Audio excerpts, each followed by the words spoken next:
Right of movement, freedom of মুভমেন্টের উপর আঘাত দেওয়া হচ্ছে। আমি দেশের নাগরিক, সংরক্ষিত এলাকা ছাড়া বিশ্বের ভারতবর্ষের যে কোনো প্রান্তে আমি যেতে পারি, সেখানে যে বসবাস করতে পারি, ব্যবসা করতে পারি সংরক্ষিত এলাকা ছাড়া। কিন্তু আজকে বাঙালি হওয়ার জন্য যেভাবে অত্যাচার নেমে আসছে, দুর্ভাগ্য আমাদের রাজ্যের মুখ্যমন্ত্রী মুখ খুলছে না বা সে তত্ত্ব ভূমিকা নিচ্ছে না।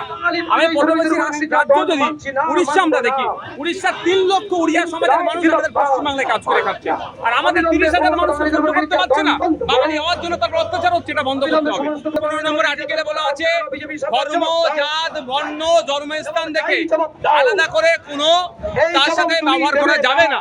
কিন্তু দুর্ভাগ্য এখানে বাঙালি হওয়ার জন্য, বাংলায় কথা বলার জন্য আক্রান্ত হচ্ছে। সংবিধানের 15 নম্বর আর্টিকেলকে সম্পূর্ণভাবে আঘাত দিচ্ছে। এর প্রতিবাদে আমরা রাস্তায়।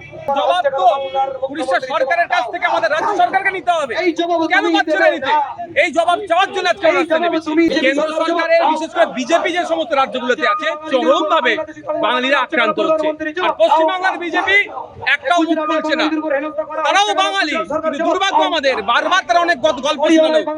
উড়িষ্যা, মহারাষ্ট্র, তারপরে আপনার হরিয়ানা, এই সমস্ত রাজ্যতে বেশি বেশি আক্রমণ হচ্ছে। এটা বন্ধ হওয়া দরকার। এর জন্য আমরা সর্বোচ্চ লড়াই করব।